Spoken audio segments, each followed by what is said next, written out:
나가. 얼음장처럼 차가운 목소리가 빗소리를 뚫고 윤서아의 고막을 파고들었다. 그녀는 믿을 수 없다는 듯 고개를 들었다. 아버지의 장례를 치른 지 불과 사흘 집안에는 아직도 국화꽃 향이 채 가시지 않았는데 새어머니 박혜진은 하얀 소복 대신 값비싼 실크 블라우스를 입고 그녀를 내려다보고 있었다. 그 눈빛은 마치 길가의 더러운 벌레를 보는 듯했다. 지금 뭐라고 하셨어요? 서아의 목소리가 가늘게 떨렸다. 그녀의 손에는 아버지의 유일한 유품인 낡은 사진첩이 들려 있었다. 사진 속에서 환하게 웃고 있는 아버지의 얼굴을 보자 다시 눈물이 핑 돌았다. 박혜진 옆에 서 있던 이복 동생 율리나가 비웃음 가득한 얼굴로 서아의 작은 여행 가방을 발로 툭 찼다. 못 들었어, 나가라고. 이제 이 집은 우리 엄마랑 내 집이야. 피 한 방울 안 섞인 너 같은 고아는 더 이상 필요 없으니까. 리나야. 서아가 상처받은 눈으로 소리쳤지만 리나는 어깨를 으쓱할 뿐이었다. 박혜진은 그런 딸이 자랑스럽다는 듯 입가에 희미한 미소를 띄었다. 내 아버지가 남긴 빚 때문에 이 집도 곧 넘어가게 생겼어. 널 먹여 살릴 돈은 한 푼도 없다는 소리다. 그동안 네 아버지를 보고 참고 살았지만 이제 그럴 이유가 없어졌지. 교진말 아빠가 빚이 있다니요. 아빠는 평생 성실하게 회사만 다니셨어요. 시끄러워. 박혜진이 날카롭게 소리치며 서아의 뺨을 내리쳤다. 짝 하는 소리와 함께 서아의 고개가 돌아갔고 볼이 금세 붉게 부어올랐다. 고통보다 더 큰 것은 충격과 배신감이었다. 아버지가 살아계실 때 박혜진은 늘 다정한 미소로 그녀를 우리 딸이라 불렀다. 그 모든 것이 거짓이었다는 사실이 서아의 심장을 산산조각냈다. 내 아버지는 무능했어. 남은 거라곤 쥐꼬리만 한 퇴직금뿐인데 그건 리나 유학자금으로 써야 하니 내게 줄 건 없다. 이 집에서 네가 쓰던 물건 몇 개 챙겨줬으니 감사한 줄 알고 당장 사라져. 박혜진은 현관문을 활짝 열었다. 문 밖으로는 장대 같은 빗줄기가 어두운 아스팔트 위로 사정없이 쏟아지고 있었다. 서아는 멍하니 서서 두 사람을 번갈아 보았다. 지난 10년간 가족이라 믿었던 사람들이었다. 하지만 이제 그들의 얼굴에서는 어떤 온기도 찾아볼 수 없었다. 그들은 완벽한 타인이었다. 애워서 안 나가고 뭐해. 경찰 부르기 전에 꺼지란 말이야. 리나가 서아의 등을 거칠게 떠밀었다. 서아는 비틀거리며 문 밖으로 밀려났다. 낡은 여행 가방이 빗물에 젖은 땅 위로 나뒹굴었다. 그녀가 뒤를 돌아보기도 전에 육중한 현관문이 그녀의 눈앞에서 무정하게 닫혔다. 쾅 하는 소리가 마치 사형 선고처럼 그녀의 귓가에 울렸다. 서아는 차가운 비를 온몸으로 맞으며 한참 동안 그 자리에 서 있었다. 얇은 원피스는 금세 물에 젖어 몸에 들러붙었고 온몸이 사시나무처럼 떨려왔다. 이제 그녀에게는 돌아갈 집도 기다려줄 가족도 없었다. 세상에 완벽히 혼자 남겨진 것이다. 눈물조차 나오지 않았다. 거대한 슬픔이 온몸을 마비시킨 것 같았다. 그녀는 묵묵히 땅에 떨어진 가방을 주워들었다. 가방은 물을 먹어 평소보다 훨씬 무거웠다. 어디로 가야 할지, 무엇을 해야 할지 아무것도 알 수 없었다. 그저 발길이 닿는 대로 정처 없이 걷기 시작했다. 화려한 도시의 불빛들이 빗물에 번져 서아의 시야를 어지럽혔다.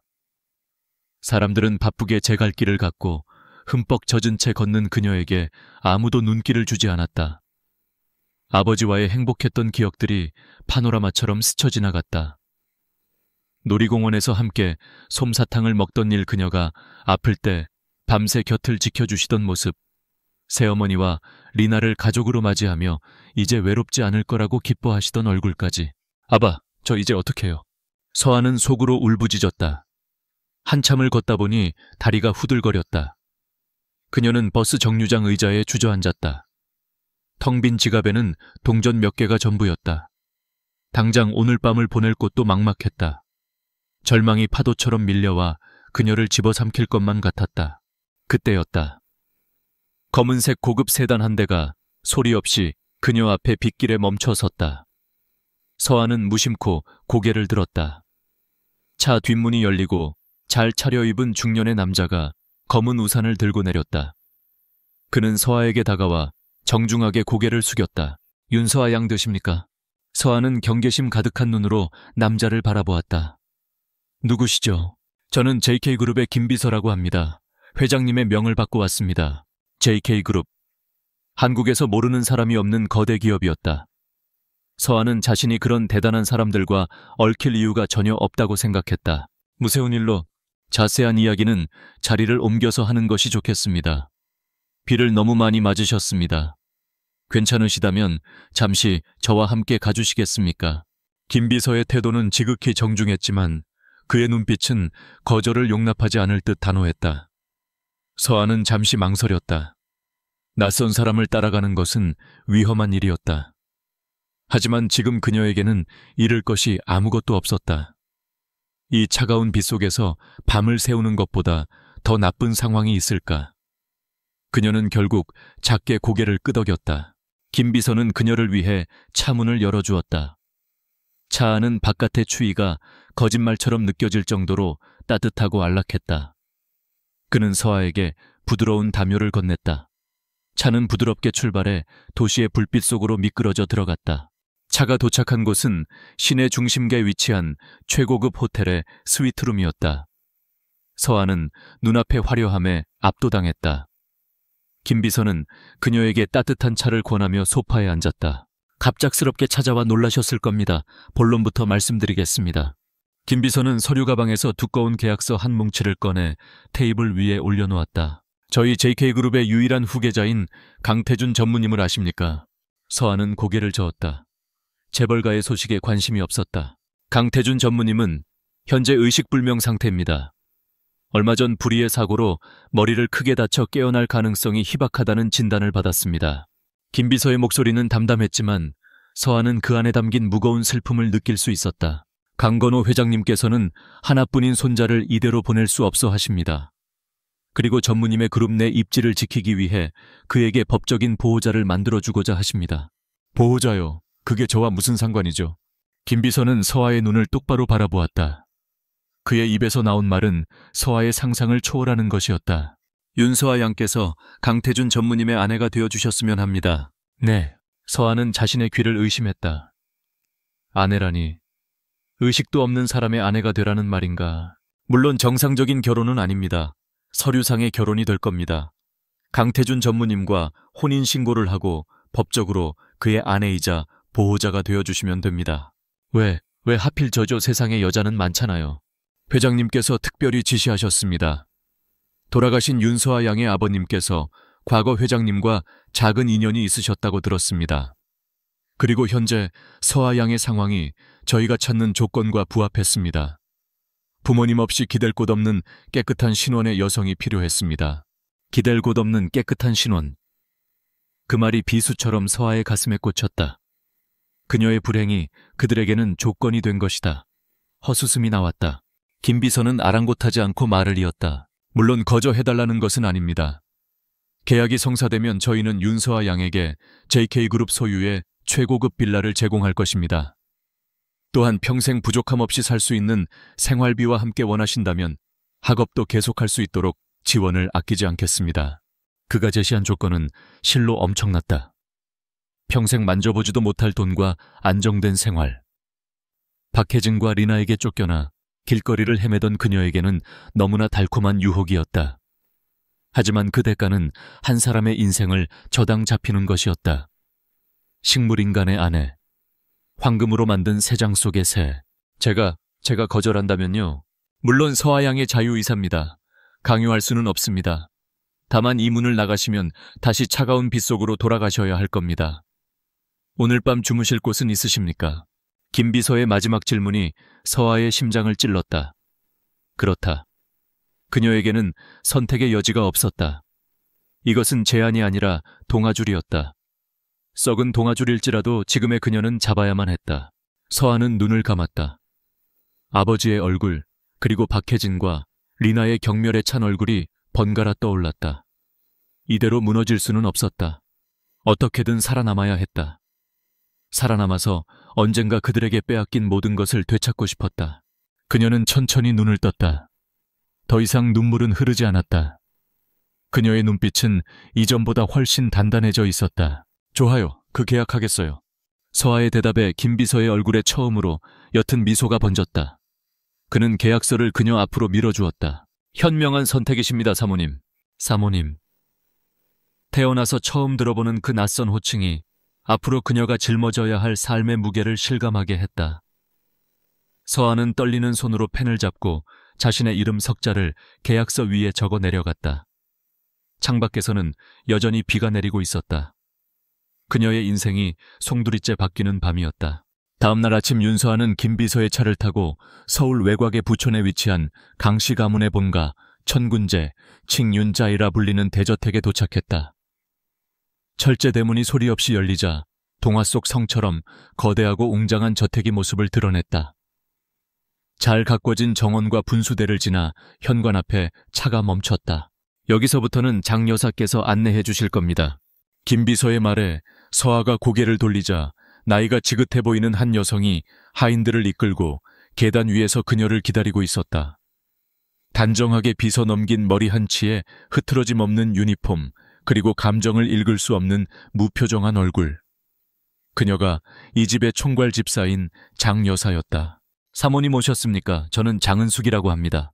장 여사는 기계적으로 허리를 숙였지만 그 눈빛에서는 어떠한 환영의 기색도 찾아볼 수 없었다. 오히려 서아의 머리부터 발끝까지 훑어보는 시선에는 차가운 평가와 의심이 서려 있었다. 마치 갑자기 굴러들어온 돌이 집안의 평화를 해칠까 염려하는 듯했다. 다른 하인들도 마찬가지였다. 그들은 서아를 사모님이라 불렀지만 그 호칭은 텅 빈 껍데기처럼 공허하게 울렸다. 서아는 어색하게 고개를 끄덕였다.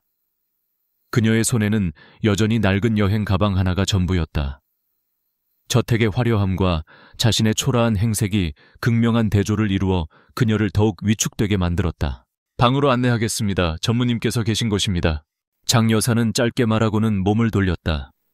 서아는 묵묵히 그 뒤를 따랐다. 대리석 바닥은 거울처럼 반짝였고 천장에는 거대한 크리스털 샹들리에가 눈부신 빛을 쏟아내고 있었다. 벽에 걸린 유명 화가들의 그림들은 서아가 평생 만져볼 수도 없는 가치를 지니고 있을 터였다. 이곳은 집이 아니라 박물관이었다. 아름답지만 생명력 없는 거대한 황금세장. 장 여사는 2층 복도 끝에 있는 가장 큰 방 앞에서 멈춰 섰다. 이곳이 전무님의 침실이자 앞으로 사모님께서 지내실 곳입니다. 전무님께서는 24시간 간호와 관리가 필요하십니다. 간호사가 상주하고 있으니 불편한 점이 있으시면 간호사나 저에게 말씀하십시오. 딱딱한 설명이 끝나자 장 여사는 서아의 눈을 똑바로 보며 덧붙였다. 한 가지만 명심해 주십시오. 사모님께서 어떤 연유로 이 집에 오셨는지는 모르겠으나 전무님께 조금이라도 해가 되는 일은 용납할 수 없습니다. 부디 분수를 아시고 조용히 지내주시길 바랍니다. 그것은 충고를 가장한 명백한 경고였다. 서아는 입술을 깨물었다. 그녀가 돈 때문에 팔려온 보잘것없는 여자라는 것을 모두가 알고 있었다. 이곳에서 그녀는 존중받는 안주인이 아니라 감시받는 죄수와 다를 바 없었다. 방문이 열리고 서아는 안으로 들어섰다. 방은 웬만한 아파트 거실만큼 넓었다.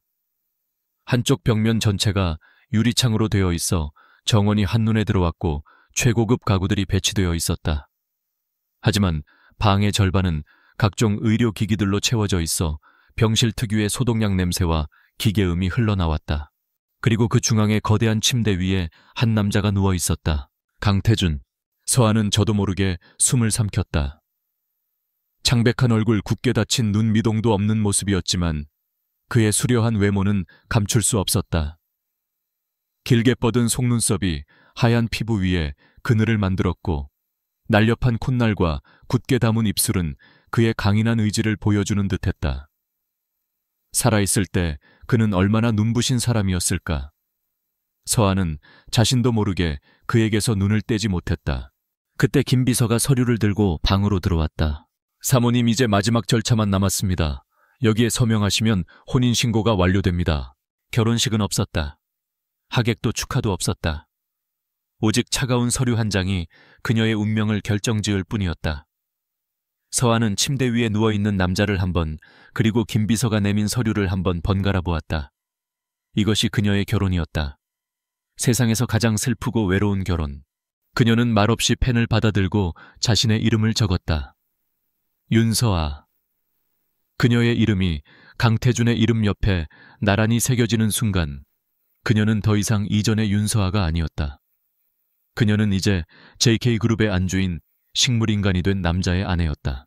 김비서와 장여사 간호사까지 모두 방을 나가고 넓은 공간에 서아와 태준 단둘만이 남았다. 규칙적으로 울리는 모니터의 기계음이 어색한 침묵을 채웠다. 서아는 조심스럽게 침대 곁으로 다가갔다. 가까이에서 본 그의 얼굴은 더욱 비현실적으로 느껴졌다. 마치 잠자는 숲속의 왕자님 같았다. 하지만 그는 동화 속 왕자처럼 키스로 깨어날 수 있는 존재가 아니었다. 서아는 침대 옆 의자에 조용히 앉았다. 그녀는 무슨 말을 해야 할지 몰랐다. 처음 보는 남자, 그것도 의식이 없는 남편에게 무슨 말을 할 수 있을까? 하지만 이상하게도 침묵은 그리 불편하지 않았다. 오히려 이 세상에 오직 두 사람만 남겨진 듯한 기묘한 유대감이 느껴졌다. 그녀는 자신도 모르게 작은 목소리로 속삭이기 시작했다. 안녕하세요, 강태준 씨. 저는 윤서아예요. 오늘부터 당신 아내가 된 사람. 목소리가 살짝 떨렸다. 어쩌다 이렇게 됐는지 참 우습죠. 며칠 전까지만 해도 전 아빠랑 같이 살았어요. 아빠는 세상에서 제일 좋은 분이었는데 갑자기 돌아가셨어요. 그리고 저는 집에서 쫓겨났어요. 갈 곳도 돈도 없었는데 당신 가족이 저를 찾아왔어요. 그녀는 누구에게도 털어놓지 못했던 자신의 이야기를 담담하게 꺼내놓았다. 새어머니와 이복동생의 배신 빗속에서 느꼈던 절망감, 그리고 돈을 받고 팔려온 자신의 처지까지. 그는 대답할 수 없었기에 오히려 더 편안하게 모든 것을 고백할 수 있었다. 그는 세상에서 가장 완벽한 비밀의 수호자였다. 당신도 많이 외롭겠어요. 이렇게 누워서 아무것도 할 수 없으니까. 세상이 어떻게 돌아가는지도 모르고. 그래도 저는 당신이 부러워요. 적어도 당신을 걱정하고 지켜주려는 가족이라도 있잖아요. 저는 이제 아무도 없는데. 말을 하다 보니 다시 눈물이 차올랐다. 서아는 급히 눈물을 닦았다. 이 남자 앞에서까지 약한 모습을 보이고 싶지 않았다. 그녀는 그의 손을 내려다보았다. 핏기 없이 창백했지만 길고 단단한 손가락은 그가 건강했을 때의 모습을 짐작하게 했다. 서아는 조심스럽게 손을 뻗어 그의 손등을 살짝 쓸었다. 얼음장처럼 차가웠다. 살아있는 사람의 온기가 아니었다. 그 차가움이 그녀의 마음을 아프게 했다. 연민 동정, 그리고 자신과 비슷한 처지에 놓인 그에 대한 묘한 동질감. 복잡한 감정이 그녀의 마음속에서 소용돌이쳤다. 얼마나 시간이 흘렀을까. 창밖은 어느새 붉은 노을로 물들고 있었다. 서아는 하루 종일 그의 곁을 지켰다. 간호사가 들어와 영양제를 투여하고 그의 몸을 닦을 때 잠시 자리를 비켜준 것 외에는 계속해서 그의 옆에 앉아 있었다. 저녁이 되고 서아는 문득 깊은 외로움과 슬픔에 휩싸였다. 이 거대한 저택에서 그녀는 완벽한 이방인이었다. 아무도 그녀에게 말을 걸지 않았고 아무도 그녀를 신경 쓰지 않았다. 오직 침대 위에 누워있는 이 남자만이 그녀의 유일한 말동무였다. 서아는 다시 태준의 얼굴을 바라보았다. 고요한 그의 얼굴을 보고 있자니 갑작스러운 충동이 일었다. 위로하고 싶었다. 그리고 위로받고 싶었다. 이 차가운 곳에서 온기를 느끼고 싶었다. 그녀는 마치 홀린 듯 천천히 상체를 숙였다. 그녀의 그림자가 그의 얼굴 위로 드리워졌다. 길고 하얀 목, 단단한 턱선, 그리고 굳게 닫힌 입술. 서아는 잠시 망설이다가 이내 결심한 듯 그의 입술에 자신의 입술을 가만히 포겠다. 그것은 사랑이나 욕망이 담긴 키스가 아니었다. 연민과 슬픔, 그리고 깊은 공감이 담긴 세상에서 가장 순수한 입맞춤이었다. 그의 입술은 그녀가 예상했던 것보다 더 차갑고 메말라 있었다. 바로 그 순간이었다. 서아의 입술이 그의 입술에서 떨어지려는 찰나 그녀는 믿을 수 없는 것을 느꼈다. 그의 굳게 닫힌 눈꺼풀이 아주 미세하게 거의 알아차릴 수 없을 정도로 파르르 떨렸다. 그리고 그녀의 시선이 닿은 그의 뺨 위로 눈물 한 방울이 스르륵 흘러내렸다. 서아는 심장이 멎는 듯한 충격에 휩싸여 그 자리에서 굳어버렸다. 방금, 뭐지, 내가 잘못 본 건가? 그녀는 눈을 비비고 다시 그의 얼굴을 보았다. 그는 여전히 미동도 없이 누워 있었다. 뺨에 흘렀던 눈물 자국은 희미하게 말라가고 있었다. 혹시 빛의 착각이었을까? 아니면 너무 지쳐서 헛것을 본 것일까? 그녀는 혼란스러운 눈으로 그의 손을 바라보았다. 그때였다. 그의 오른손 새끼손가락이 아주 약하게 하지만 분명하게 까딱하고 움직였다. 서한은 저도 모르게 억소리를 내며 입을 틀어막았다. 이것은 환각이 아니었다. 분명히 그가 반응했다. 그녀의 키스에 심장이 미친 듯이 뛰기 시작했다. 그녀는 급하게 의료 모니터를 쳐다보았다. 심박수를 나타내는 그래프가 아주 잠깐 미세하게 위로 솟았다가 원래대로 돌아온 흔적이 보였다. 기적이었다. 의사들도 포기했던 그가 그녀의 입맞춤에 반응한 것이다. 이 사실을 아무도 알지 못했다. 오직 그녀만이 이 비밀스러운 기적의 유일한 목격자였다. 서한은 떨리는 손으로 자신의 입술을 매만졌다. 그리고 다시 한번 침대 위의 남자를 바라보았다. 그의 존재가 더 이상 단순한 동정의 대상이나 거래의 조건으로 느껴지지 않았다. 그의 안에서 꺼져가던 생명의 불씨가 아주 작게나마 다시 타오르기 시작한 것일지도 모른다. 그리고 그 불씨를 지필 수 있는 사람은 어쩌면 이 세상에 오직 그녀뿐일지도 모른다는 예감이 강렬하게 스쳐 지나갔다. 그날 밤 윤서아는 한숨도 자지 못했다. 그녀의 머릿속은 온통 강태준의 미세한 반응들로 가득 차 있었다. 눈물의 의미는 무엇이었을까? 손가락의 움직임은 정말 의도적인 것이었을까? 아니면 그저 근육의 경련이었을까? 희망과 의심이 번갈아가며 그녀의 마음을 흔들었다. 다음 날부터 서아에게는 비밀스러운 일과가 생겼다. 그녀는 간호사와 장 여사의 눈을 피해 태준과 단둘이 있을 시간을 만들었다. 그리고는 조심스럽게 그에게 말을 걸고 책을 읽어주고 그의 손을 잡고 세상 돌아가는 이야기를 들려주었다. 그녀는 매 순간 그의 작은 변화라도 놓치지 않으려 신경을 곤두세웠다. 며칠이 지났다. 태준의 반응은 여전히 미미하고 간헐적이었다. 가끔 그녀가 슬픈 이야기를 할 때면 심박수 모니터의 수치가 미세하게 요동쳤고, 그녀가 그의 손을 잡고 가만히 있을 때면 아주 희미하게나마 손가락을 움찔거리는 것 같기도 했다. 너무나 작은 변화였기에 서아 자신조차도 그것이 자신의 간절한 바람이 만들어낸 환상은 아닐까 의심할 정도였다. 그녀는 이 비밀을 누구에게도 털어놓지 않았다. 본능적으로 느낄 수 있었다. 이 사실이 알려지는 순간 어떤 위험이 닥칠지 모른다는 것을. 장 여사를 비롯한 저택의 사람들은 강태준의 상태에 대해 슬퍼하기보다는 그저 현상 유지를 바라는 것처럼 보였다. 그들에게 그의 회복은 반가운 소식이 아니라 귀찮고 혼란스러운 변화일지도 몰랐다. 그러던 어느 날 오후 저택에 예고 없는 손님이 찾아왔다. 장 여사가 평소보다 더욱 깍듯한 태도로 응대하는 것을 보고 서하는 방문객이 보통 인물이 아님을 직감했다. 잠시 후 말끔한 수트를 차려입은 훤칠한 남자가 태준의 병실로 들어섰다. 그는 태준과 어딘가 닮은 듯했지만 부드러운 인상 속에 숨겨진 날카롭고 계산적인 눈빛이 전혀 다른 분위기를 풍겼다. 처음 뵙겠습니다, 재수씨. 저는 강민혁이라고 합니다. 태준이와는 사촌 형제 사이죠. 강민혁. JK그룹의 실질적인 후계자로 거론되는 남자. 태준이 쓰러진 후 임시로 그룹의 경영을 맡고 있는 인물이었다. 그는 서아에게 손을 내밀며 사람 좋은 미소를 지어 보였다. 하지만 서아는 그 미소 뒤에 서린 차가운 칼날을 본능적으로 느꼈다. 아, 안녕하세요. 윤서아입니다. 서아는 어색하게 그의 손을 맞잡았다. 그의 손은 따뜻했지만 어쩐지 뱀의 비늘처럼 서늘한 감촉이 느껴지는 것 같았다.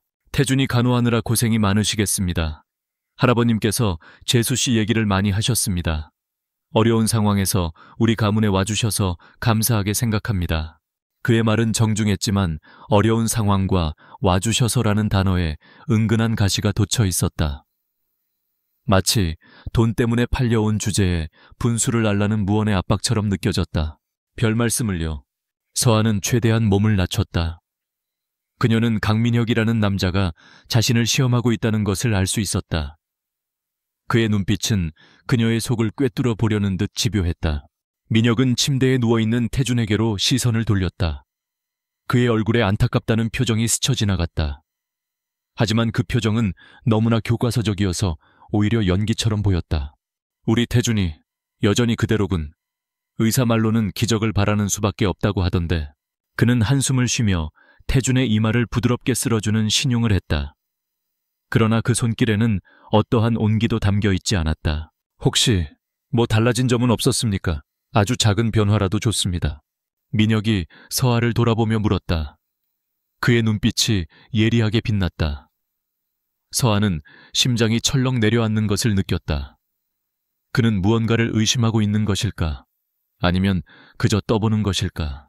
서아는 순간적으로 순진하고 세상 물정 모르는 얼굴을 만들어냈다. 그녀는 겁에 질린 작은 동물처럼 눈을 동그랗게 뜨고 고개를 저었다. 아니요, 전혀요. 늘 똑같아요. 숨만 쉬고 계세요. 목소리를 가늘게 떨며 금방이라도 울음을 터뜨릴 것처럼 보이자 민혁의 눈빛에서 날카로움이 사라지고 흥미를 잃은 듯한 표정이 스쳐 지나갔다. 그는 역시 나라고 생각하는 듯했다. 돈에 팔려온 머리 텅 빈 어린 계집, 그 이상도 이하도 아니라고 판단한 것이다. 그렇군요. 너무 상심하지 마십시오, 재수씨. 제가 옆에서 그룹을 잘 지키고 있을 테니 태준이가 깨어나도 아무 문제 없을 겁니다. 그는 깨어나도라고 말했지만 그 뉘앙스는 절대 깨어날 리 없겠지만이라고 말하는 것과 같았다. 혹시 드시고 싶은 차라도 있으십니까? 제가 준비해 오겠습니다. 서아가 일부러 어수룩하게 행동하며 자리에서 일어났다. 민혁이 잠시 태준과 단둘이 있게 만들어 그의 본심을 확인하고 싶었다. 아, 괜찮습니다. 재수 씨는 그냥 태준이 곁에 계시죠. 제가 알아서. 아니에요, 손님으로 오셨는데 금방 가져올게요. 서아는 고집을 부려 방을 나섰다. 그리고 문을 완전히 닫지 않고 아주 작은 틈을 남겨둔 채 복도에 서서 안의 기척을 살폈다. 방 안에서는 한동안 아무 소리도 들리지 않았다. 서아는 숨을 죽이고 귀를 기울였다. 잠시 후 강민혁의 나직한 목소리가 들려왔다. 그 목소리는 조금 전 서아에게 말하던 다정한 통화는 완전히 다른 경멸과 증오가 가득한 차가운 음성이었다. 강태준, 언제까지 그렇게 누워있을 거냐? 꼴 좋다. 늘 나를 발 아래로 보던 네가 이제는 내 도움 없이는 숨도 제대로 못 쉬는 식물인간 신세라니. JK그룹은 이제 내 거야. 네가 사랑하던 모든 것, 네가 가졌던 모든 것 전부 다 내가 가질 거라고. 그러니 제발 그냥 이대로 조용히 죽어줘. 그게 네가 마지막으로 나를 돕는 길이다. 서아는 온몸의 피가 차갑게 식는 것을 느꼈다. 심장이 얼어붙는 듯했다. 역시나 그녀의 불길한 예감은 틀리지 않았다. 강민혁은 태준의 회복을 바라는 것이 아니라 그의 죽음을 바라고 있었다. 아니, 어쩌면 태준을 이렇게 만든 장본인이 바로 그일지도 모른다는 끔찍한 생각까지 들었다. 그녀가 충격으로 굳어있는 사이 방문이 벌컥 열리며 민혁이 나왔다. 그는 복도에 서 있는 서아를 보고 살짝 놀란 듯했지만 이내 평소의 부드러운 미소를 되찾았다. 재수씨 왜 여기 서 계십니까? 차는 제가 마시고 싶을 때 하인에게 시키겠습니다. 아, 네, 그죠? 서아는 말을 더듬었다. 그녀는 자신의 얼굴이 하얗게 질려있을까봐 두려웠다. 민혁은 그런 서아를 의심스러운 눈초리로 잠시 쳐다보더니 이내 어깨를 으쓱하며 그녀의 어깨를 가볍게 두드렸다. 너무 무리하지 마십시오. 그럼 다음에 또 들르겠습니다. 그는 그렇게 말하고는 유유히 복도를 걸어 사라졌다. 그가 사라진 후에도 서아는 한참 동안 그 자리에 못 박힌 듯 서 있었다. 그의 손이 닿았던 어깨가 불에 댄 것처럼 불쾌했다. 그녀는 떨리는 발걸음으로 방에 돌아왔다. 태준은 여전히 아무것도 모른다는 듯 평온한 얼굴로 누워 있었다. 서아는 침대 옆에 주저앉아 그의 손을 꼭 잡았다. 그의 손이 아까보다 더 차갑게 느껴졌다. 들었어요, 방금 그 사람이 한 말. 당신 사촌이라는 사람이 당신이 죽기를 바라고 있어요. 서아의 목소리가 절망으로 가득 차 떨렸다. 이제 모든 것이 명확해졌다. 태준의 사고는 단순한 사고가 아니었다. 그리고 그의 회복은 축복이 아니라 또 다른 위험의 시작이 될 수 있었다. 만약 강민혁이 태준이 깨어나고 있다는 사실을 알게 된다면 그는 무슨 짓을 할지 몰랐다. 아직 스스로를 방어할 힘이 없는 태준을 완전히 끝내버리려 할 것이다. 두려움이 엄습했다. 하지만 그와 동시에 마음속 깊은 곳에서부터 뜨거운 무언가가 솟아올랐다. 분노, 그리고 지켜주고 싶다는 강렬한 의지였다. 그녀는 더 이상 돈 때문에 팔려온 무력한 소녀가 아니었다. 그녀는 강태준의 아내였고 그의 유일한 보호자였다. 그리고 이제 그의 비밀을 아는 유일한 사람이었다. 서아는 태준의 손을 더욱 힘주어 잡았다. 걱정 말아요. 내가 당신을 지켜줄게요. 반드시 아무도 당신을 해치지 못하게 할 거예요. 그러니까 힘을 내요. 어서 일어나야 해요. 그녀는 눈물을 흘리며 그의 손등에 얼굴을 묻었다. 바로 그때였다. 그녀의 손을 잡고 있던 태준의 손가락에서 이전과는 비교할 수 없는 분명한 힘이 느껴졌다. 그가 아주 천천히 하지만 확실하게 그녀의 손을 마주 잡아주었다. 서아는 놀라서 고개를 번쩍 들었다. 그녀의 눈앞에 있는 것은 환각이 아니었다. 그의 손이 그녀의 손을 잡고 있었다. 그것은 무의식적인 반응이 아니었다. 그녀의 말을 알아듣고 대답하는 듯한 명백한 의지가 담긴 움직임이었다. 서아는 숨을 멈췄다. 그녀는 태준의 얼굴을 바라보았다. 그는 여전히 눈을 감고 있었지만 서아는 느낄 수 있었다. 깊고 어두운 심연 속에서 그의 의식이 마침내 수면 위로 떠오르고 있다는 것을. 그와 그녀의 비밀스러운 싸움이 이제 막 시작되려 하고 있었다. 강태준이 그녀의 손을 마주 잡아준 그날 이후 모든 것이 변했다. 그의 반응은 더 이상 우연이나 환상이 아니었다. 그것은 명백한 의지였다. 서아는 희망과 두려움이 뒤섞인 채 그의 의식이 돌아오고 있음을 확신했다. 그녀는 그의 비밀을 지키기 위해 더욱 철저하게 행동했다. 간호사나 장여사 앞에서는 여전히 슬픔에 잠긴 순진한 아내를 연기했고 밤이 되어 모두가 잠든 후에야 비로소 그와 온전히 마주할 수 있었다. 그녀는 밤마다 그의 곁을 지키며 그동안 있었던 일들을 상세히 들려주었다. 강민혁의 방문과 그의 소름 끼치는 독백, 그리고 JK그룹의 현재 상황에 대해 자신이 아는 모든 것을 이야기했다. 그는 눈을 감고 미동도 없이 누워 있었지만 서아는 그가 모든 것을 듣고 있다는 것을 알 수 있었다. 그녀가 강민혁에 대해 이야기할 때면 그의 손에 힘이 들어갔고 그녀가 두려움을 토로할 때면 그는 약하게나마 그녀의 손을 토닥여 주었다. 말없는 교감 속에서 그들의 유대감은 하루가 다르게 깊어졌다. 기적은 보름달이 유난히 밝게 빛나던 어느 날 밤에 일어났다. 그날도 서아는 간호사를 일찍 쉬게 하고 그의 곁에 앉아 책을 읽어주고 있었다. 그녀가 잠시 목을 축이기 위해 물을 마시려던 순간 나직하고 갈라진 목소리가 정적을 깨고 그녀의 이름을 불렀다. 윤세호아. 서아는 심장이 멎는 줄 알았다. 손에 들고 있던 유리잔을 떨어뜨릴 뻔했다. 그녀는 천천히 고개를 돌렸다. 침대 위에 누워있던 강태준이 아주 천천히 힘겹게 눈꺼풀을 들어 올리고 있었다. 오랫동안 닫혀있던 그의 눈은 빛에 익숙하지 않은 듯 가늘게 떨렸다. 하지만 그 검은 눈동자는 흐릿하면서도 분명하게 그녀를 향하고 있었다. 태준 씨. 서아는 숨을 죽인 채 속삭였다. 눈물이 뺨을 타고 흘러내렸다. 그는 다시 한번 입을 열었다. 목소리는 여전히 잠겨 있었지만 전보다 조금 더 또렷했다. 계속 듣고 있었어. 전부. 그 한마디에 서아는 참고 있던 울음을 터뜨렸다. 그녀는 그의 손을 붙잡고 그의 가슴에 얼굴을 묻었다. 고마움, 안도감, 그리고 알 수 없는 벅찬 감정이 몰아쳤다. 그는 살아있었다. 정말로 돌아온 것이다. 태준은 천천히 손을 들어 떨리는 손길로 그녀의 머리를 쓰다듬었다. 몇 달 동안 움직이지 않았던 근육을 움직이는 것은 그에게 엄청난 노력이 필요한 일이었다. 울지 마. 당신 덕분이야. 당신이 아니었으면 난 영영 어둠 속을 헤맸을 거야. 그날 밤 그들은 오랫동안 이야기를 나누었다. 태준은 아직 몸을 제대로 가눌 수 없었고 말을 하는 것만으로도 금방 지쳤다. 하지만 그의 정신은 놀라울 정도로 맑았다. 그는 서아가 들려준 모든 것을 기억하고 있었다. 서아는 강민혁이 했던 말을 다시 한번 그에게 전했다. 태준의 눈빛이 순간 차갑게 가라앉았다. 그럴 줄 알았어. 내 사고 단순한 추락사고가 아니었어. 브레이크가 파열됐지. 강민혁 그놈 짓이 틀림없어. 그럼 경찰에 신고해야... 아니. 태준이 단호하게 그녀의 말을 잘랐다. 증거가 없어. 그리고 내가 깨어났다는 사실을 그놈이 알게 되면 병실에 있는 나를 죽이는 건 식은 죽 먹기보다 쉬울 거야. 지금 JK그룹은 완전히 그놈 소나기에 들어가 있을 테니 병원도 이 저택의 하인들도 믿을 수 없어. 서아는 등골이 오싹해지는 것을 느꼈다. 태준의 말대로였다.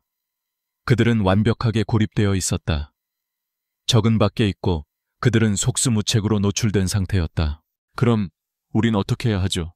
태준은 서아의 눈을 깊숙이 들여다보았다. 그의 눈에는 지친 기색이 역력했지만 그 안에는 결코 꺾이지 않는 강인한 의지가 불타고 있었다. 지금처럼 나는 계속 식물인간 행세를 해야 해. 그게 나를 지킬 유일한 방법이야. 그리고 당신의 도움이 필요해, 윤서아. 그는 처음으로 그녀에게 도움을 청했다. 그의 눈빛은 간절했다. 당신이 내 눈과 귀가 되어줘야겠어. 내가 다시 일어설 때까지.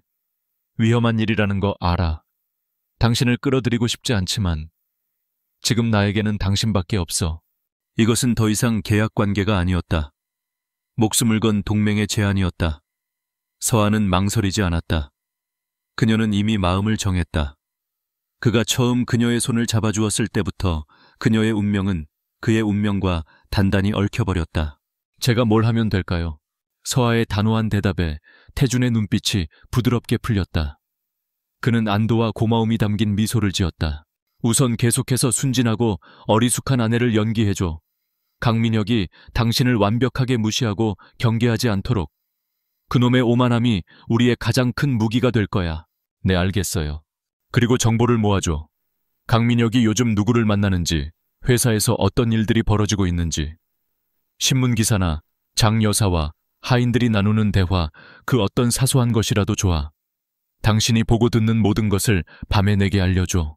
그렇게 그들의 비밀스러운 동맹이 시작되었다. 낮은 낮대로 세상에서 가장 슬픈 부부인 척 연기했고 밤이 되면 세상에서 가장 은밀한 동지가 되었다. 서아는 태준의 지시대로 움직였다. 그녀는 정원에서 꽃에 물을 주는 척하며 하인들의 대화를 엿들었고 태준의 건강을 염려하는 척장 여사에게 회사에 대한 질문을 던졌다.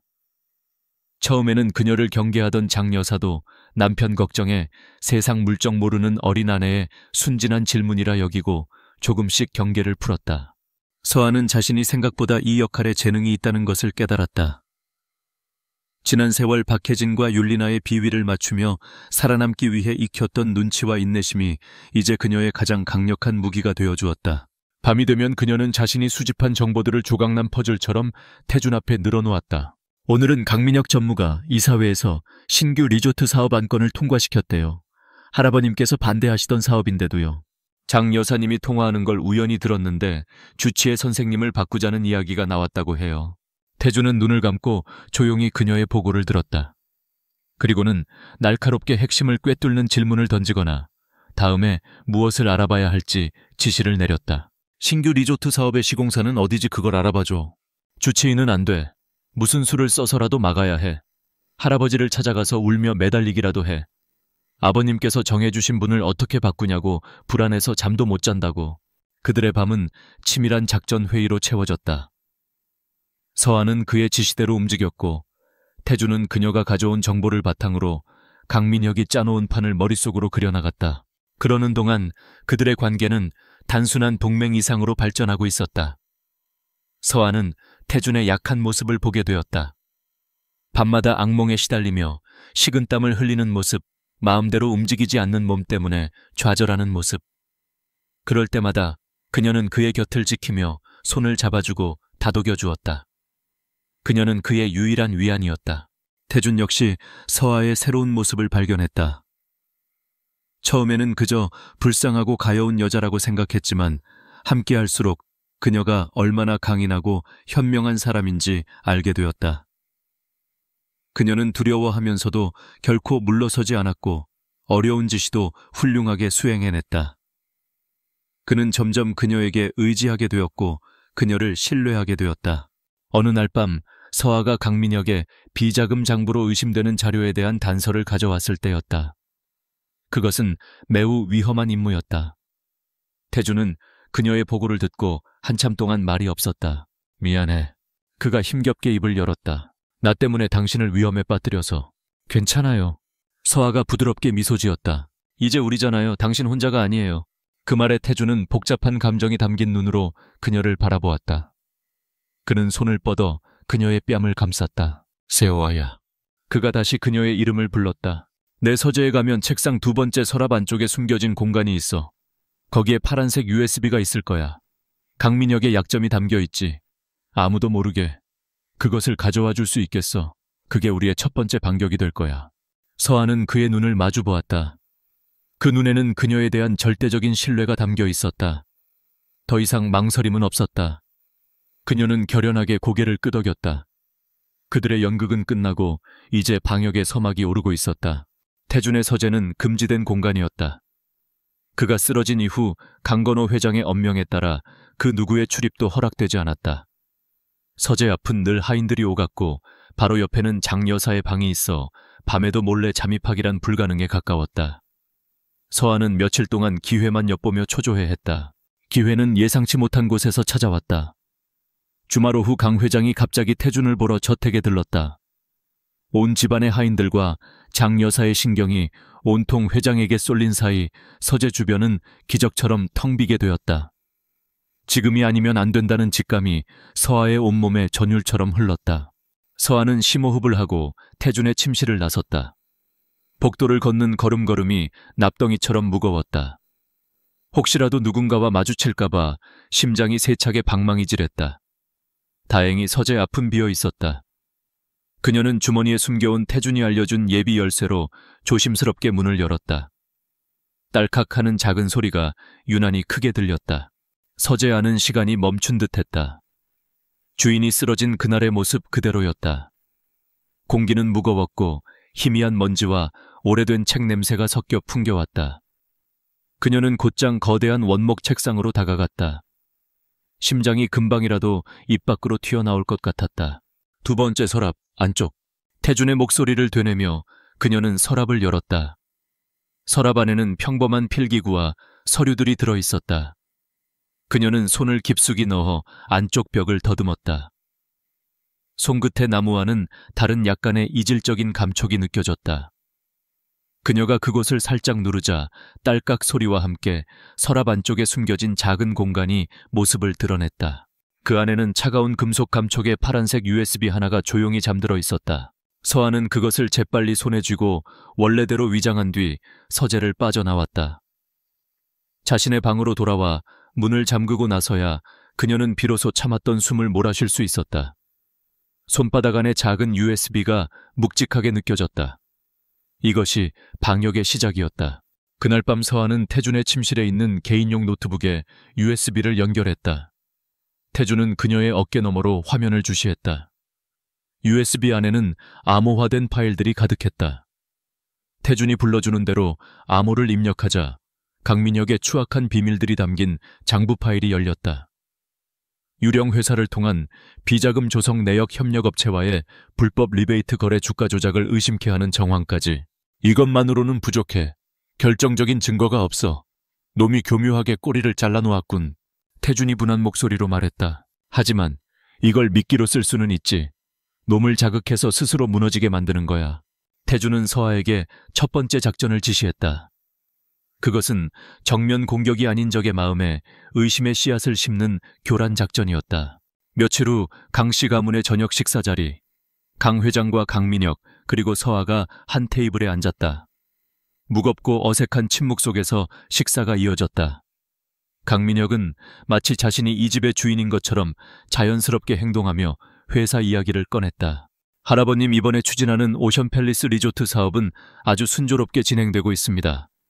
시공사로 대형 건설을 선정했는데 국내 최고의 기술력을 가진 회사라 믿음이 갑니다. 강 회장은 말없이 고개를 끄덕일 뿐이었다. 그때 조용히 수프만 뜨고 있던 서아가 고개를 들었다. 그녀는 세상에서 가장 순진한 표정으로 강민혁을 보며 입을 열었다. 제가 잘은 모르지만 대형 건설은 예전에 태준 씨가 아주 반대했던 곳 아니에요. 부실공사 문제가 몇 번 있었던 회사라고. 태준 씨 서재에 있던 신문 스크랩에서 본 것 같아요. 순간 식탁의 공기가 얼어붙었다. 강민혁의 얼굴에서 미소가 사라졌다. 강 회장의 숟가락질도 멈칫했다. 서아는 겁에 질린 사슴 같은 눈으로 주변을 둘러보며 말했다. 제가 괜한 말씀을 드렸나요? 죄송해요. 저는 그저 태준 씨가 늘 걱정하던 회사라서 강민혁은 금세 표정을 수습하고 부드럽게 웃어 보였다. 하지만 그 웃음은 어딘가 부자연스러웠다. 헤어허, 재수씨가 태준이를 많이 생각하시는군요. 하지만 그건 옛날 이야기입니다. 대형건설은 이제 완전히 달라졌습니다. 제가 직접 확인했으니 걱정하지 않으셔도 됩니다. 재수씨는 이런 복잡한 사업 문제는 신경 쓰지 마시고 태준이 간호에만 전념하십시오. 그는 서아를 완벽하게 무시하며 어른이 아이를 타이르듯 말했다. 하지만 그의 눈빛은 순간적으로 날카롭게 번뜩였다. 어떻게 저 계집이 대형건설을 알지 투 하는 의심이 스쳐 지나갔다. 하지만 그는 이내 고개를 저었다. 우연일 것이다. 남편 서재를 뒤적이다가 어쩌다 본 기사를 아는 척하는 것뿐이라고. 그는 서아를 과소평가했고 그 오만함이 그의 발목을 잡게 될 터였다. 그날 이후 서아는 태준의 지시에 따라 계산된 실수를 연발했다. 강민혁이 추진하는 계약에 대해 순진한 질문을 던져 그의 계획에 미세한 흠집을 냈고 강 회장 앞에서는 태준의 과거 경영 철학을 언급하며 강민혁의 방식과 대비시켰다. 그녀의 모든 행동은 남편을 그리워하는 어리숙한 아내의 모습으로 완벽하게 위장되었기에 강민혁은 짜증을 내면서도 그녀를 의심하지는 못했다. 그러던 어느 날 저택에 불청객들이 닥쳤다. 서아의 새어머니 박혜진과 이복동생 율리나였다. 그들은 서아가 JK그룹 며느리가 되었다는 소문을 듣고 돈 냄새를 맡은 하이에나처럼 찾아온 것이다. 세상에 서아야, 이게 얼마만이냐. 이렇게 좋은 곳에서 살고 있었으면 진작에 연락을 했어야지. 박혜진은 마치 친정어머니라도 된 것처럼 서아의 손을 잡고 호들갑을 떨었다. 율리나는 눈을 반짝이며 저택 내부를 탐욕스럽게 훑어보았다. 그들의 뻔뻔한 태도에 서아는 속에서 천불이 났지만 겉으로는 슬픈 미소를 지었다. 어머니, 리나, 여긴 어떻게? 어떻게는 무슨 네가 걱정돼서 왔지. 남편이 그렇게 아프다는데 얼마나 고생이 많겠어. 박혜진은 눈 하나 깜짝하지 않고 거짓말을 내뱉었다. 그녀는 곧바로 본색을 드러냈다. 그래서 말인데 리나 아빠가 남긴 회사가 요즘 좀 어렵잖니. 네가 남편 회사에 말 좀 잘해서 거래처라도 하나. 서아는 그녀의 말을 조용히 잘랐다. 그녀의 목소리는 차분했지만 그 안에는 서늘한 냉기가 흘렀다. 어머니 죄송하지만 그건 안 될 것 같아요. 뭐 이게 무슨 소리야. 아시다시피 제 남편은 의식이 없어요. 회사의 모든 권한은 시아 주버님인 강민혁 전무님께 있고요. 저는 이 집에서 아무런 힘이 없는 사람이에요. 제 이름으로 된 재산도 하나 없고 카드 한 장 마음대로 쓸 수 없는 처지라고요. 그저 남편이 깨어나기만을 기다리며 간병하는 사람일 뿐이에요. 서아는 금방이라도 눈물을 흘릴 듯한 얼굴로 말했다. 그 모습은 너무나 처량하고 애처로워서 옆에서 지켜보던 장 여사조차 순간적으로 동정심을 느낄 정도였다. 박혜진과 율리나는 어이가 없다는 표정을 지었다. 재벌가 며느리가 빈털털이라니 믿을 수가 없었다. 교짓말하지 마. 어떻게 그럴 수가 있어. 리나가 소리치자 서아가 조용히 덧붙였다. 그러고 보니 어머니와 리나가 저를 이 집에서 쫓아내시던 날 저한테는 갈 곳도 돈도 없었잖아요. 그런 저를 거두어 준 것만으로도 저는 이 댁에 평생 감사하며 살아야 해요.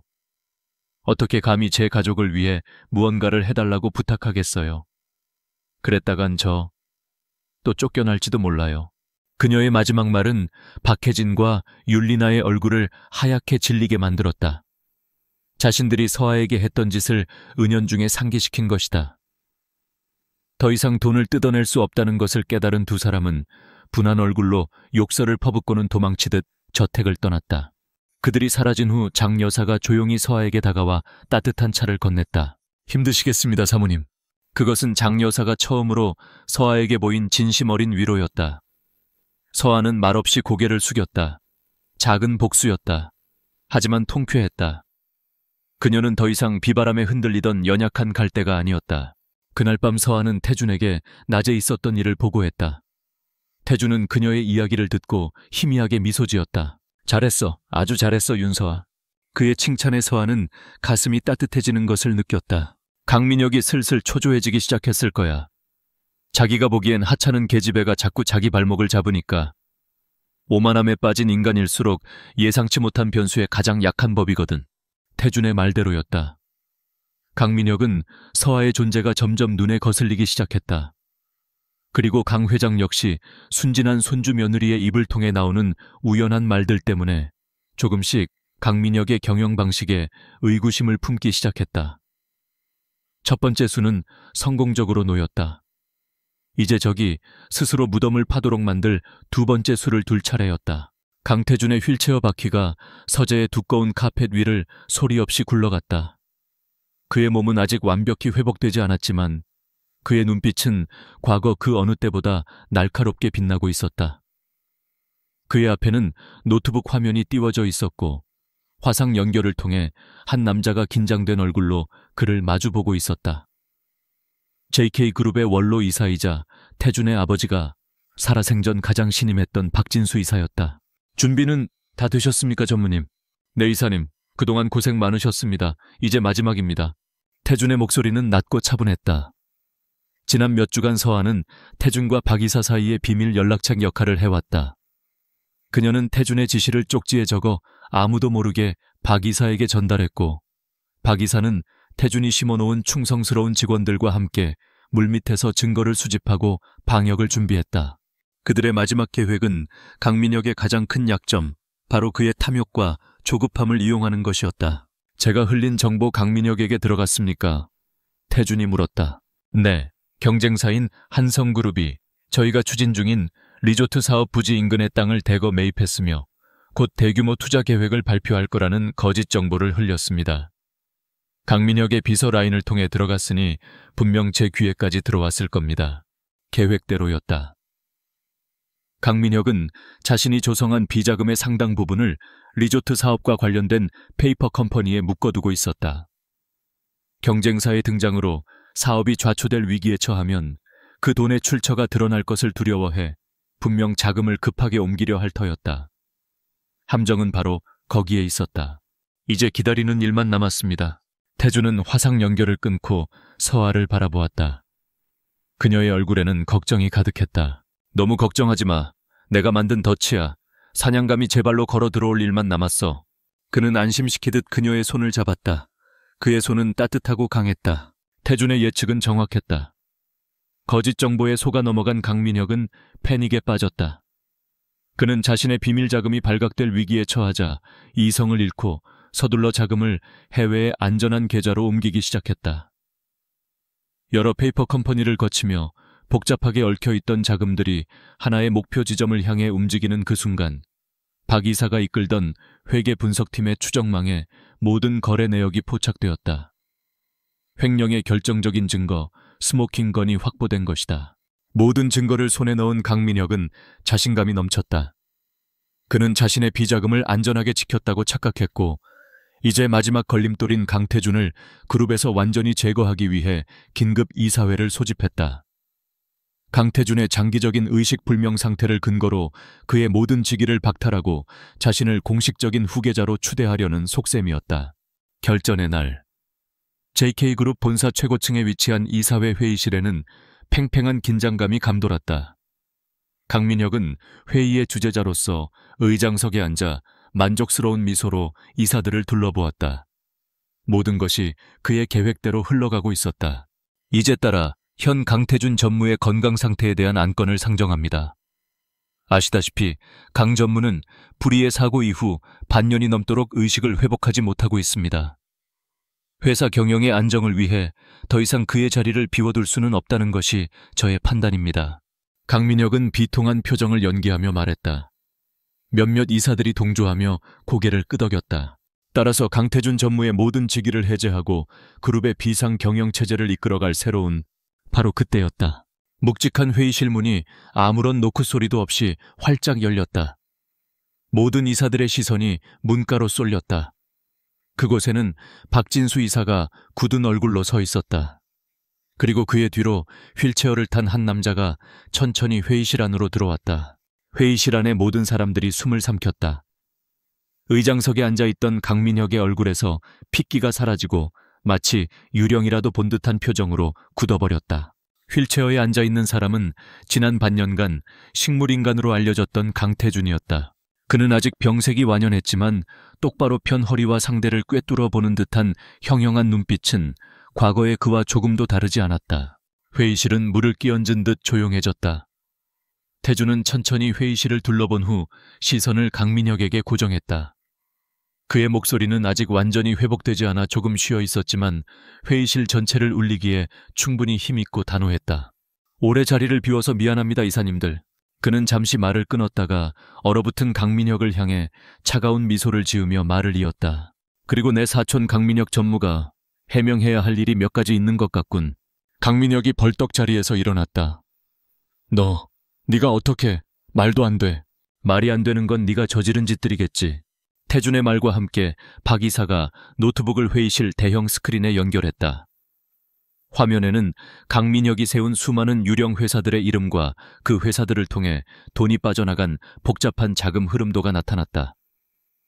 그가 지난 몇 년간 회사 돈을 어떻게 횡령했는지, 그 규모가 얼마인지가 적나라하게 드러났다. 이건 조작이야. 내 놈이 나를 함정에 빠뜨리려고. 강민혁이 미친 사람처럼 소리쳤다. 하지만 그를 동조하는 이사는 아무도 없었다. 태주는 그의 발악을 차갑게 지켜보았다. 그리고는 마지막 카드를 꺼내들었다. 조작인지 아닌지는 이 거래 내역을 보면 알 수 있겠지. 화면이 바뀌고 며칠 전 강민혁이 다급하게 비자금을 해외로 빼돌렸던 거래 내역이 시간대별로 상세하게 표시되었다. 그리고 그 자금의 최종 목적지는 강민혁의 해외 비밀 계좌였다. 완벽한 증거였다.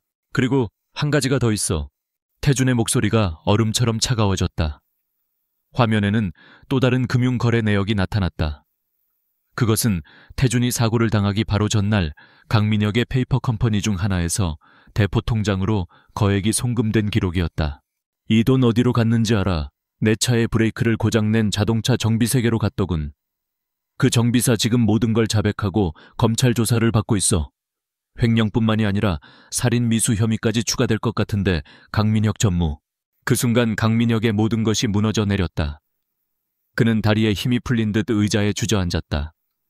그의 얼굴은 절망과 공포로 하얗게 질려 있었다. 자신이 완벽하다고 믿었던 계획이 산산조각 났다. 그가 무시하고 경멸했던 식물인간 사촌과 머리 텅 빈 계집애라고 비웃었던 그의 아내에게 완벽하게 패배한 것이다. 강 회장은 주먹을 부들부들 떨며 아들의 이름을 불렀다. 민혁아, 네가 어찌... 회의실 문이 다시 한번 열리고 미리 대기하고 있던 검찰 수사관들이 들이닥쳤다. 그들은 차가운 목소리로 강민혁의 죄목을 읊으며 그의 양팔에 수갑을 채웠다. 한때 JK그룹의 왕좌를 꿈꿨던 남자는 이제 초라한 범죄자가 되어 허망하게 끌려나갔다. 모든 것이 끝났다. 저택에서 초조하게 소식을 기다리던 서아의 핸드폰이 울렸다. 태준이었다. 그녀는 떨리는 손으로 전화를 받았다. 여보세요? 수화기 너머로 그의 차분한 목소리가 들려왔다. 세호아야. 그의 목소리를 듣는 순간 서아는 다리에 힘이 풀려 주저앉았다. 다 끝났어. 그 한마디에 그동안 억눌러왔던 모든 긴장과 두려움이 눈물이 되어 터져 나왔다. 어둡고 길었던 터널의 끝에서 마침내 한 줄기 빛이 보이기 시작했다. 강민혁의 구속은 JK그룹을 뒤흔든 거대한 지진과도 같았다. 뉴스는 연일 헤드라인으로 사건을 다루었고 그룹의 주가는 폭락했다. 하지만 혼란은 오래가지 않았다. 기적적으로 의식을 회복하고 휠체어를 탄 채 경영에 복귀한 강태준은 놀라울 정도의 냉철함과 결단력으로 사태를 수습하기 시작했다. 그는 가장 먼저 강민혁의 비리에 연루된 임원들을 가차없이 해고하고 그 자리에 자신이 신임하는 젊고 유능한 인재들을 앉혔다. 박진수 이사를 필두로 한 그의 사람들은 그룹의 내부 시스템을 정비하고 강민혁이 벌여놓은 부실 사업들을 과감하게 정리했다. 태준은 매일같이 밤늦게까지 일하며 그룹의 정상화를 위해 모든 것을 쏟아부었다. 서아는 그런 그를 묵묵히 곁에서 지켰다. 그녀는 더 이상 그의 눈과 귀가 되어줄 필요는 없었지만 그의 지친 몸과 마음이 쉴 수 있는 유일한 안식처가 되어주었다. 그녀는 그의 건강을 챙겼고 밤늦게 돌아온 그를 위해 따뜻한 차를 내어주었으며 그가 악몽을 꿀 때면 조용히 그의 손을 잡아주었다. 그들의 관계는 이제 동맹을 넘어 그보다 훨씬 깊고 단단한 무언가로 변해가고 있었다. 그룹이 어느 정도 안정을 되찾았을 무렵 태주는 서아의 복수를 도울 준비를 마쳤다. 그는 최고의 변호사와 사립탐정을 고용해 서아의 아버지와 박혜진의 관계를 샅샅이 조사했다. 결과는 충격적이었다. 박혜진이 말했던 아버지의 빚은 전부 거짓말이었다. 오히려 그녀가 아버지의 퇴직금을 몰래 빼돌리고 있었으며 아버지가 돌아가시자마자 유언장을 위조해 집을 가로챘다는 증거까지 발견되었다. 모든 증거를 손에 쥔 서아는 변호사와 함께 박혜진과 율리나가 살고 있는 자신의 옛집으로 향했다. 1년 전 비를 맞으며 쫓겨났던 그 집 대문 앞에 이제 그녀는 당당한 모습으로 다시 섰다. 내가 여길 어디라고 와. 율리나가 경멸 가득한 얼굴로 소리쳤지만 서아는 눈 하나 깜짝하지 않았다. 그녀는 차가운 눈으로 두 모녀를 바라보았다. 제 아버지 집입니다. 그리고 곧 제 집이 될 곳이죠. 변호사가 서류 뭉치를 테이블 위에 올려놓았다.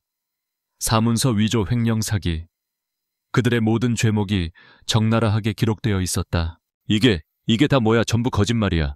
박혜진이 발악했지만 명백한 증거 앞에서 그녀의 변명은 힘을 잃었다. 서아는 조용히 입을 열었다. 그녀의 목소리는 더 이상 떨리지 않았다. 두 분께 선택지를 드릴게요. 지금 당장 이 집과 그동안 빼돌린 아버지의 모든 재산을 포기하고 조용히 사라지세요. 그럼 고소는 하지 않겠어요. 하지만 끝까지 버티신다면 두 분은 남은 인생을 감옥에서 보내게 될 겁니다. 그것은 자비이자 가장 완벽한 복수였다. 두 모녀는 모든 것을 잃었다. 그들이 그토록 집착했던 돈과 집, 그리고 명예까지. 그들은 결국 모든 것을 포기하겠다는 각서에 도장을 찍고 쫓기듯 집에서 사라졌다. 서아는 텅 빈 거실에 서서 아버지를 추억했다. 길고 길었던 악연이 마침내 끝나는 순간이었다. 모든 폭풍이 지나가고 평화가 찾아왔다.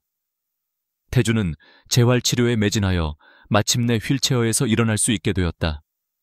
그가 처음으로 자신의 두 발로 서서 서아를 마주했던 날, 두 사람은 아무 말 없이 서로를 오랫동안 바라보았다. 어느 화창한 오후 태주는 서아를 천군제의 아름다운 정원으로 불렀다. 그는 서아 앞에 서류 봉투 하나를 내밀었다. 이게 뭐예요? 열어봐. 봉투 안에는 이혼 합의서와 함께 강남의 최고급 아파트 등기 서류, 그리고 천문학적인 액수의 위자료가 적힌 은행 증서가 들어있었다. 서아의 심장이 쿵 내려앉았다. 이제 우리의 계약은 끝났어, 서아야. 태준의 목소리는 이상할 만큼 담담했다. 당신은 이제 자유야. 이 모든 건 당신이 받아야 할 당연한 보상이야. 당신이 아니었다면 지금의 나도 JK그룹도 없었을 테니까. 당신 인생을 되찾아. 더 이상 내 옆에서 희생하지 않아도 돼. 그는 그녀에게 자유를 주려 하고 있었다. 그녀의 행복을 위한 최선의 선택이라고 믿으면서. 하지만 그는 몰랐다. 서아의 행복이 어디에 있는지. 서아는 서류를 보지도 않고 테이블 위에 도로 내려놓았다. 그녀는 조용히 고개를 들어 태준을 바라보았다. 그녀의 눈에는 눈물이 고여 있었지만 그 눈빛은 그 어느 때보다 단호했다. 보상이라고 했어요. 내 인생을 되찾으라고요. 내 인생은 태준 씨 당신을 만난 후에야 비로소 시작됐어요. 어둠 속에서 당신 목소리를 듣고 당신 손을 잡고 당신과 함께 싸우면서 나는 처음으로 내가 살아있다는 걸 느꼈어요. 처음으로 누군가에게 필요한 사람이 되었고 처음으로 누군가를 지키고 싶었어요. 그녀는 한 걸음 그에게 다가갔다. 내가 원하는 건 이런 종이 서류가 아니에요. 돈도 집도 아니에요. 계약 때문에 당신 곁에 있었던 거 아니라고요. 나는 서아의 목소리가 가늘게 떨렸다. 나는 당신을 사랑하게 됐어요. 그 고백에 태준의 단단했던 가면이 무너져 내렸다. 그는 복잡한 감정이 뒤섞인 눈으로 그녀를 바라보았다. 그 역시 마찬가지였다. 그녀가 자유롭게 날아가길 바라면서도 한편으로는 미치도록 붙잡고 싶었다. 마보가티. 그가 힘겹게 입을 열었다. 그 말을 내가 먼저 했어야 했는데. 태주는 절뚝이며 그녀에게 다가와 그녀를 품에 가득 안았다. 아주 오랫동안 꿈꿔왔던 순간이었다. 나도 사랑해, 서아야. 네가 내 이름을 불러주던 그 순간부터 어둠 속에서 내 유일한 빛이었던 건 바로 당신이었어. 내 옆에 있어줘. 계약상의 아내가 아니라 내 진짜 아내로, 내 인생의 동반자로.